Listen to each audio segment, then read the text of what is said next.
Welcome to AICA 2025 cashew convention. Welcome sir. ನಮಸ್ತೆ sir, ನಿಮ್ಮ ಹೆಸರು ಮತ್ತೆ ನೀವು ಎಲ್ಲಿಂದ ಬಂದಿದ್ದೀರಾ ಅಂತ? ವೆಂಕಟೇಶ್ ಹೊಸಕೋಟೆ ಹೇಳಿ, ಬೈಂದೂರು ತಾಲೂಕು, ಉಡುಪಿ ಜಿಲ್ಲೆ. ನಿಮ್ಮ ಊರಿನಲ್ಲಿ ಅಥವಾ ನಿಮ್ಮ ರೀಜನಲ್ಲಿ ಯಾವ ಥರ ಕಾಜು ಬೆಳೀತಾರೆ, ಮತ್ತು ನಿಮ್ಮ ಏರಿಯಾದಲ್ಲಿ ಒಂದು ಎಕರೆಗೆ ಒಂದು ಎಷ್ಟು ಕೆ ಜಿ ಕ್ಯಾಶ್ಯೂ ನಿಮಗೆ ಎವರೇಜ್ ಆಗಿ ಸಿಗುತ್ತೆ? ನಮ್ಮಲ್ಲಿ ನಾನು ಹೇಗೆಂದರೆ ನಮ್ಮ ಪ್ಲ್ಯಾಂಟನ್ನು ಬೇರೆಯವರಿಗೆ ಕಾಂಟ್ರಾಕ್ಟ್ನಲ್ಲಿ ಕೊಟ್ಟಿರ್ತೇವೆ. ನಮ್ಮ ಜಾಗದ ಪಕ್ಕದಲ್ಲೇ KCDC ಅವ್ರದ್ದು ಸಾಧಾರಣ ಹೆಕ್ಟರ್ಗಟ್ಟಲೆ ಪ್ಲ್ಯಾಂಟೇಷನ್ ಇದೆ. ಅವರು ಟೆಂಡರ್ ಕೊಟ್ಟು ಬಿಡ್ತಾರೆ ಆ ಲೆವೆಲಲ್ಲಿ. ಯಾಕಂದ್ರೆ ನಾನು ಬೆಳೆಸೋದು, ಯಾಕಂದ್ರೆ ನಾನು ನೋಡ್ಕೊಳ್ಳಿಕ್ಕೆ ಆಗೋದಿಲ್ಲ, ಆದ್ದರಿಂದ ನಾನು ಬೇರೆಯವರಿಗೆ ಕಾಂಟ್ರಾಕ್ಟ್ ಬಿಸ್ನೆಸ್ನಲ್ಲಿ.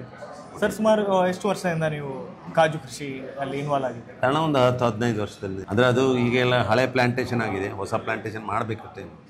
ಯಾಕಂದರೆ ಈಗ ನಮ್ಮ ಮಿತ್ರರಾದ ಚಂದ್ರಶೇಖರ್ ಅವರು ಅದ್ರ ಬಗ್ಗೆ ಭಾಳ ರಿಸರ್ಚ್ ಮಾಡಿದ್ದಾರೆ ವಿಜ್ಞಾನಿಗಳೊಟ್ಟಿಗೆ.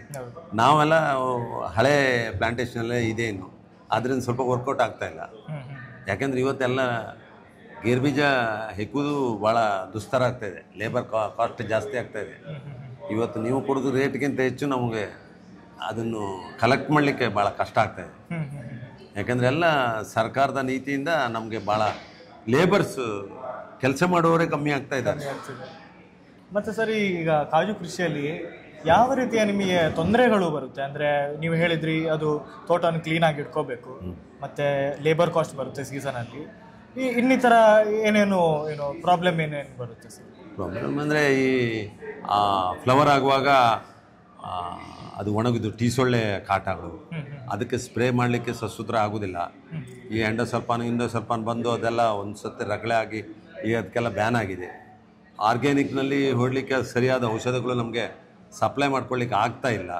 ಈಗಿದ್ದೆಲ್ಲ ಇದೆ. ಸರ್ಕಾರ ಅದಕ್ಕಿನ್ನೂ ಸ್ವಲ್ಪ ಹಿಂದೇಟು ಆಗ್ತಾ ಇದೆ. ಯಾಕಂದರೆ ಇದು ಇಂಟರ್ನ್ಯಾಷನಲ್ ಮಾರ್ಕೆಟ್ ಹೇಳಿ ನಮಗೆ ಏನೋ ಅಂತ ಗೊತ್ತಿಲ್ಲ. ಸರ್ಕಾರದ ಬೆಂಬಲ ಇದು ನಮಗೆ ರೈತರಿಗೆ ಸಾಕಾಗ್ತಾ ಇಲ್ಲ.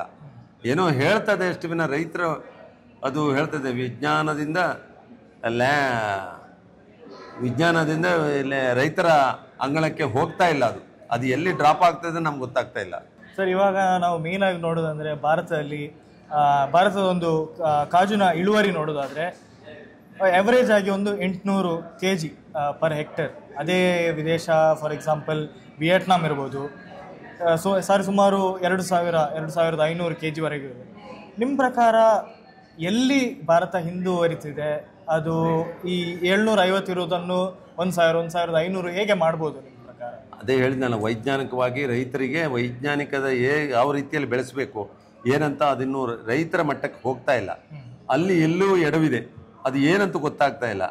ಯಾಕಂದರೆ ಸರ್ಕಾರದ ಮಟ್ಟದಲ್ಲಿ ರೈತರಿಗೆ ಇಷ್ಟು ಖರ್ಚು ಮಾಡಿದೆ ಅಂತೇಳಿ ಘೋಷಣೆ ಆಗ್ತದೆ, ರೈತರ ಮಟ್ಟಕ್ಕೆ ಹೋಗಿ ತಲುಪ್ತಾ ಇದೆ. ಇದು ಏನಾಗ್ತಾ ಇದೆ ನಮ್ಗೆ ಗೊತ್ತಾಗ್ತಾ ಇಲ್ಲ. ಯಾಕಂದರೆ ಯಾರನ್ನು ದೂರಿದು ಪ್ರಯೋಜನ ಇಲ್ಲ ನಮಗೆ, ಆ ಪರಿಸ್ಥಿತಿಯಲ್ಲಿದೆ. ಯಾಕಂದರೆ ವೈಜ್ಞಾನಿಕವಾಗಿ ಬೇಸಾಯ ಮಾಡಿದರೆ ಖಂಡಿತ ಲಾಭ ಆಗ್ತದೇನು. ಯಾಕಂದರೆ ಇದು 3 ತಿಂಗಳು ನಮ್ಗೆ ಬೆಳೆ, ಬೇರೆ ಖರ್ಚಿಲ್ಲ. ಅದರದ್ದು ಮೇಂಟೆನೆನ್ಸ್ ಮಾತ್ರ ಇರೋದು. ಯಾವುದು ಆ ಫ್ಲವರಿಗೆ ಮೆಡಿಸಿನ್ ಹಾಕುವಂಥದ್ದು ಮತ್ತು ಬೀಜ ಹಾಕುವಂಥ. ಮತ್ತು ನಮ್ಮಲ್ಲಿ ಹಣ್ಣಿಗೆ ಇನ್ನೂ ಸಪೋರ್ಟ್ ಆಗ್ತಾ ಇಲ್ಲ. ಗೇರು ಹಣ್ಣು ಉಂಟಲ್ಲ, ಅದೇ ನಿಮ್ಮ ಗೋವಾದಲ್ಲಿ ಸ್ವಲ್ಪ ಸಪೋರ್ಟ್ ಇದೆ. ನಮ್ಮ ಕರ್ನಾಟಕದಲ್ಲಿ ಇನ್ನೂ ಹಣ್ಣಿಗೆ ನಮ್ಮಲ್ಲಿ ಒಂದು ಆ ಪ್ಲ್ಯಾಂಟೇಷನ್ ಆಗಿ ಬಾಗಿಲಾಕಿದೆ ಗೌರ್ಮೆಂಟ್ ಲೆವೆಲಲ್ಲಿ. KCDC ಅವ್ರದ್ದೇ ಪ್ಲ್ಯಾಂಟೇಷನ್ ಆಗಿದೆ. ಹಣ್ಣನ್ನು ರಸವನ್ನು ತೆಗೆದು ಅದನ್ನು ಪ್ರೊಸೆಸಿಂಗ್ ಮಾಡುವಂಥ ಪ್ಲ್ಯಾಂಟೇಷನ್ ಆದದ್ದು ಬಾಗಿಲಾಕಿದೆ. ಅದು ಯಾಕಂದರೆ ಎಲ್ಲದೂ ಹೋದರೆ ಮಾತ್ರ ಖಂಡಿತ. ಈಗ ಗೇರು ಬೀಜದಲ್ಲಿ ಎಲ್ಲದೂ ಇದೆ, ಹಣ್ಣು ಹಾಳಾಗ್ತಾ ಇದೆ. ಸರ್, ಇನ್ನು ಮತ್ತೆ ನೋಡೋದಾದರೆ ಈ ಮರದ ಒಂದು, ನಾವು ಏನು ಹೇಳ್ತೀವಿ, ಮರದ ಒಂದು ಹೆಲ್ತ್ ನೋಡ್ಬೇಕಾದ್ರೆ ಮರವನ್ನು ಹೇಗೆ ಮೇಂಟೈನ್ ಮಾಡ್ತೀರಾ? ಅದಕ್ಕೆ ಯಾವ್ದು ನೀಡ್ಸ್ ಬರುತ್ತೆ? ಹೇಗೆ ಒಂದು ಮರವನ್ನು ಮೇಂಟೈನ್ ಮಾಡ್ಬೋದು? ಅದಕ್ಕೆ ಬಡ್ಡೆಯನ್ನು ಕೊರೆಯುವಂಥ ಹುಳ ಬರ್ತದೆ, ಮತ್ತು ಸೊಳ್ಳೆಗಳು ಫ್ಲವರ್ ಆಗುವಾಗ ಇಂಥದ್ದೆಲ್ಲ ಬರ್ತದೆ. ಅದನ್ನು ಆವಾಗ ಸ್ವಲ್ಪ ಮೇಂಟೈನ್ ಮಾಡಿದರೆ ಖಂಡಿತ ಆಗ್ತದೆ. ಯಾವ ರೀತಿ ಅಂತ ಸ್ಪ್ರೇ ಇಲ್ಲಾಂದರೆ ಫರ್ಟಿಲೈಸರ್ಸ್ ಯೂಸ್ ಮಾಡ್ತೀರಾ? ಫರ್ಟಿಲೈಸರ್ ಯೂಸ್ ಮಾಡ್ಬೋದು. NPK ಎಲ್ಲ ಆಗಾಗ ಮಳೆ ಸಾಧಾರಣ ಮೇಯಲ್ಲಿ ಮಳೆ ಬೀಳ್ತೆ ಅನ್ನುವಾಗ ಸ್ವಲ್ಪ ಕೊಟ್ಟರೆ, ಮತ್ತು ಸೈಡಿಗೆ ನೀರನ್ನು ಇಂಗಿಸುವಂಥ ಕಾರ್ಯಕ್ರಮ, ಮತ್ತು ಬಿದ್ದ ಅದರ ಎಲೆಗಳುಂಟಲ್ಲ ಅಲ್ಲೇ ಮಲ್ಚಿಂಗ್ ಆಗುವಂಗೆ ವ್ಯವಸ್ಥೆ ಮಾಡಿದರೆ ಅದಕ್ಕೆ ಖಂಡಿತ ಆಗ್ತದೆ. ಅಂದರೆ ಎಲ್ಲದೂ ಲೇಬರ್ ಪ್ರಾಬ್ಲಮ್ಮೇ ಕೆಲವು ಕಾರಣ ಆಗ್ತಾ ಇದೆ. ಯಾಕಂದರೆ ಕೆಲಸ ಮಾಡೋರಿಲ್ಲ. ರೈತರಿಗೆ ಮಾಡಬೇಕಂದ್ರೆ ಹುಮ್ಮಸ್ಸಿದ್ರು ಅದಕ್ಕೆ ಸಪೋರ್ಟಾಗಿ, ಯಾಕಂದರೆ ಅದಕ್ಕೆ ಸರ್ಕಾರ ಸಪೋರ್ಟ್ ಮಾಡಿದರೆ ಮಾತ್ರ. ಇವತ್ತು ಸರ್ಕಾರ ನಿಂತರೆ ಬೆಂಬಲ ಬೆಲೆ, ಅದಕ್ಕೆ ರೇಟ್ ಫಿಕ್ಸೇಷನ್ ಆದರೆ ಅವನಿಗೆ ಈ ಹಾಳಾದ ಬೆಳೆಗಳಿಗೆ ಇನ್ಶೂರೆನ್ಸು ಆಗುವಂಥದ್ದು ಆದರೆ ಖಂಡಿತ ಆಗ್ತದೆ. ಇವತ್ತು ಅಡಿಕೆಗೆ ಯಾರು ಹೇಳೋದು ಬೇಡ, ಇವತ್ತು ಹಾರ್ಟಿಕಲ್ಚರ್ ಡಿಪಾರ್ಟ್ಮೆಂಟ್ ಅಡಿಕೆ ನಡಬೇಡಿ ಹೇಳಿದ್ರು ಅಡಿಕೆ ಗಿಡ ನಡ್ತಾ ಇದ್ದಾರೆ. ಆದರೆ ಗೇರು ಯಾಕೆ ಆಗ್ತಾ ಇಲ್ಲ, ಇದು ಚಿಂತನೆ ಆಗಬೇಕು. ಅಂಥದ್ದು ಇಂಥ ನಿಮ್ಮ ಸಂಸ್ಥೆಯಲ್ಲಿ ಉತ್ಪಾದಕನಿಗೆ ಸ್ವಲ್ಪ ಪ್ರೋತ್ಸಾಹ ಕೊಟ್ಟರೆ ಮುಂದಿನ ದಿನದಲ್ಲಿ ಎಲ್ಲರಿಗೂ ಶುಭಾಕ್ಷೆ ಆಗ್ತದೆ. ಉತ್ಪಾದನೆ ಇದ್ದರೆ ಬಾಕಿದವ್ರಿಗೆ ಕೆಲಸ, ಉತ್ಪಾದನೆ ನಿಂತರೆ ಮುಂದಿನ ಪರಿಸ್ಥಿತಿ ಏನಾದೀತು ಅದನ್ನು ಆಲೋಚನೆ ಮಾಡಬೇಕು. So with us, Mr. Venkatesh Hoskate, what he's trying to tell is, government support when it comes to cashew, needs to be encouraged more.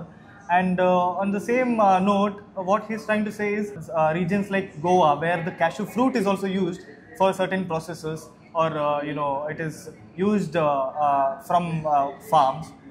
In Karnataka, the same thing has not happened. It is a way to increase the farmers' income by the use of cashew fruit. And also, he's trying to tell is India being a country which is huge when it comes to cashew production. When compared to nations like Vietnam, we are lagging a lot behind in terms of yield. And even though India's technological progress when it comes to cashew is,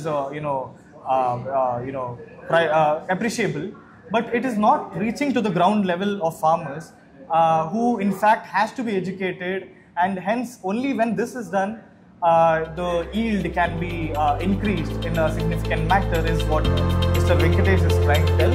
Sir, ನಮಗೆ interview ಕೊಟ್ಟಿದ್ದಕ್ಕೆ ತುಂಬ thanks.